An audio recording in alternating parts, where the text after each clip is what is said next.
धर्म निरपेक्ष किसे कहते हैं? हाँ, जिसका कोई धर्म ना हो उसे क्या बोलते हैं? अच्छा ये बताओ, जिस आदमी का कोई धर्म ना हो, क्या उसे आप अपने घर में घुसने दोगे? वो लोग अच्छे होते हैं जिनका धर्म होता है। भाई मेरा धर्म है कि मैं आपको अपनी माँ समझता हूँ, अपनी बहन समझता हूँ, अपनी बेटी समझता हूँ, तो आप मुझे तो घर में घुसने दोगे क्योंकि मैं धर्म से बंधा हूं। लेकिन क्या ऐसा देश चाहते हो जो धर्म निरपेक्ष हो, जिसका कोई धर्म ना हो? बिना धर्म वाले को लोग अपने घर में नहीं घुसने देते तो देश में कैसे घुसने देंगे? और इस देश को धर्म निरपेक्ष बना दिया नेताओं ने। बोलो हाँ, हमारा भारत धर्म निरपेक्ष है या नहीं? संविधान तो यही कहता है, ये धारा बाद में जोड़ी गई है, धर्म निरपेक्ष। इसे अंबेडकर जी ने नहीं तैयार किया, यह वो संविधान बनाने वाली टीम ने नहीं तैयार किया, बाद में निरपेक्ष शब्द जोड़ा गया। क्यों जोड़ा पूछो? अरे भाई, वो लोग अच्छे होते हैं जिनका कोई धर्म होता है। क्यों? आपका धर्म है या नहीं? आप धर्म सापेक्ष हैं कि धर्म निरपेक्ष हैं? सापेक्ष मतलब धर्म युक्त होना। जैसे राम धर्म सापेक्ष है कि राम धर्म निरपेक्ष है? अच्छा, रावण धर्म निरपेक्ष है कि सापेक्ष है? रावण का कोई धर्म नहीं है। क्या पराई औरत को चुरा लाना धर्म था? तो रावण का कोई धर्म नहीं है, जबकि राम का धर्म कि मैं अपनी पत्नी को ही पत्नी की नजर से देखूंगा, अन्य किसी नारी को पत्नी की नजर से, ये राम का धर्म है। तो ये देश रावण के धर्म से चलेगा कि राम से? लेकिन आजकल इसे रावण वाला बना दिया, इसलिए इस देश में रावण ज्यादा हो रहे हैं। 5-5 साल की लड़कियों का बलात्कार हो रहा है। कौन जिम्मेदार है? यही धर्म निरपेक्षता जिम्मेदार है। बच्चों को धर्म का पाठ क्यों नहीं पढ़ाते भाई साहब? धर्म का पाठ नहीं पढ़ाओगे तो असुरक्षा ज्यादा है। धर्म, एक बात जरा समझो, इसे बहुत गहराई से समझने का विषय है ये। आप ये बताओ, आपके पास 1 लाख रुपए किसी के गिर जाएंगे तो क्या आप उसे रख लोगे? ये धर्म है? या 1 लाख नहीं 1 करोड़ हो उसे वापस कर देना, क्या धर्म है? रख लेना कि वापस देना? भाई साहब, ये आपके पैसे गिर गए, लेकिन कहता है देश की नहीं, निरपेक्ष बनो, कोई धर्म नहीं। अरे पैसे वापस जो कर रहा है वो धर्म वाला है कि धर्म वाला नहीं है? अरे धर्म वाला होगा तभी तो वापस करेगा, और धार्मिक नहीं होगा तो रख नहीं लेगा। क्यों मेरी मां? तुम्हारी बहन को कोई अपनी बहन कब मानेगा? जब वो धर्म वाला होगा।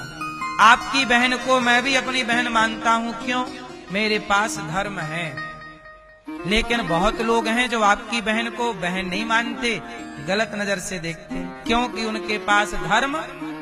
एक बात सिंपल समझो ना साहब, आप बताओ, आप लोग अपनी बहन को देखते हो, अपनी मां को देखते हो, अपनी पत्नी को देखते हो, ये तीनों नजर एक ही है कि अलग अलग है? अलग अलग है। क्या तीनों दृष्टि एक हो सकती है? जिस नजर से अपनी पत्नी को देखते हो, क्या इसी नजर से अपनी मां को देखा जा सकता है? जिस नजर से पति को देखते हो, क्या वही नजर से पिता को देखा जा सकता है? अलग अलग है ना। ये बताओ, ये अलग अलग किसने कहा कि अलग देखो? किसने कहा? यही है धर्म साहब। धर्म ही कहता है कि पत्नी को कैसे देखना है, और माँ को कैसे देखना। ये धर्म, यही धर्म है। और आज इसी धर्म को नष्ट कर दिया कुछ लोगों ने, धर्म निरपेक्ष बना दिया इस देश को। अरे धर्म सापेक्ष बनाओ साहब, अपने बेटे को धर्मवान बनाओ कि बेटा धर्म कहता है कि अपनी पत्नी को ही पत्नी की दृष्टि से, अन्य किसी नारी को, आपसे उम्र में बड़ी हो तो वो माँ है, बराबर की है तो बहन है, छोटी है तो बेटी है, यही धर्म कहता है। धर्म कहता है कि पराई नारी उसे माँ, बहन, बेटी के रूप में देखना चाहिए। बोलो हाँ। पुरुष को बड़ा है तो पिता, भाई, और छोटा है तो पुत्र। 3 दृष्टि पुरुष के लिए और 3 दृष्टि नारी के लिए, यही धर्म है। लेकिन अब इस धर्म की बात कहां पढ़ाई जा रही है? स्कूलों में। काश ये बात धर्म की पढ़ाई जाती तो जिस बेटी का बलात्कार हो रहा था, शायद उस बेटी पर बलात्कारियों को थोड़ा तरस आ जाता। तरस कब आता? जब उनके अंदर धर्म होता। धर्म मर गया ना, मार डाला आज की शिक्षा ने धर्म को। आज की शिक्षा हत्यारिन है। किसकी? धर्म की। आज की शिक्षा ने बच्चों को शिक्षित तो किया पर धर्म से दूर कर दिया। और धर्म का मतलब आप लोग पूजा पाठ मत समझिएगा। धर्म का मतलब मंदिर जाना, पूजा करना, यही धर्म नहीं। यहां तक कि हमारे यहां खाने में भी धर्म है। क्या खाएं, क्या ना खाएं। मांस खाना अधर्म है, सात्विक खाना धर्म है। पराई नारी को देखना भी धर्म है। किस तरह से देखा जाए? मां के रूप में देखना धर्म है कि गलत दृष्टि से देखना धर्म है? अब यहां डिसाइड करना होगा। हमारे यहां आंख भी धर्म की दृष्टि देखती है। आंख है इसका मतलब ये नहीं कि कुछ भी देखेंगे, नहीं, वही देखो जो धर्म है। द्रौपदी की साड़ी खिंच रही थी, क्या वो धर्म था? अधर्म था ना। और याद रखना, महाभारत क्यों हुआ? जितने लोगों ने द्रौपदी के उतरते कपड़े देखे हैं, सबका नाश हुआ है एक तरफ से। अधर्म है ये। किसी नारी का अपमान हो रहा है और आप देख रहे हैं। आप गए क्यों नहीं? मारा क्यों नहीं दुशासन को? देखा ना, अधर्म है। यहां किसी महिला के कोई कपड़े उतारने लग जाए और मैं देखूं तो वह अधर्म हो जाएगा मेरे से। और धर्म कब होगा? जब मैं जाके उसके हाथ काट दूं, साड़ी उतारने वाले के, कपड़े उतारने वाले, वो धर्म हो जाएगा। वहां उसके हाथ काट देना धर्म होगा और चुपचाप देखते रहना। तो ये धर्म अधर्म का पाठ पढ़ो, वरना धर्म की बात करेगा कौन? तुम्हारी बेटी को आजकल सड़क से गुजरते लोग, किसी का मर्डर हो रहा है सड़क में। एक बार मैंने हॉस्पिटल का एक वीडियो देखा, आपने भी टीवी पे देखा होगा। एक लड़का आया, एक लड़की को चाकू मारने लग गया, 50 चाकू मार के मारा और भीड़ खड़ी रही, वीडियो बनाते रहे लोग। ग्वालियर का है ये घटना, आपके सामने की है, अभी कुछ महीने पुरानी है। टीवी पे देखा मैंने, चल रहा था, भी लोग वीडियो बना रहे और वो मार रहा है। कोई ना उसकी चाकू पकड़ने गया, ना कोई रोकने गया। क्यों? क्योंकि शिक्षित तो थे पर धर्म का पाठ नहीं पढ़ा। धर्म पढ़ा होता तो अपनी जान भी जोखिम में डाल के लोग दूसरों की जान बचाते हैं। ये धर्म है।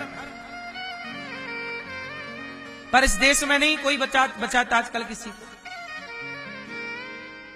क्योंकि पढ़े नहीं ना, धर्म नहीं पढ़ा, इसलिए दिल अब धर्मात्मा नहीं रहा। दिल मन भाव सब केवल पैसे के पीछे भाग रहा है। स्वार्थी हो गया है व्यक्ति, परमार्थी था कभी। पहले के लोग, राजा हरिश्चंद्र बिक गए सत्य के लिए। राजा शिवी नाम के एक राजा थे, उनकी गोद में वो बाहर बैठे थे, सभा लगी थी, सर्दियों का मौसम था, सभा धूप में लगी थी। तो वहां से एक पक्षी मारने वाला जो बहेलिया होता है ना, जंगल से पक्षी इकट्ठा करता है, उसके पिंजरे से एक पक्षी उड़ गया। पिंजरा खुल गया, पक्षी पकड़ा उसने जंगल में, तो पक्षी उड़ गया।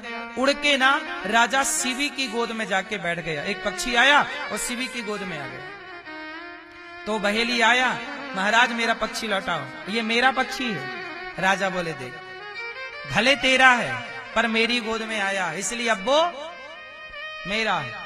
तू ले जाएगा उसे मार देगा, और मारने वाले से बचाने वाला बड़ा होता, मैं नहीं दूंगा, तू मार देगा। और ये मेरी गोद में आया है, और मैं राजा हूं, और राजा का धर्म है कि वो सबकी रक्षा, तो मैं नहीं देता।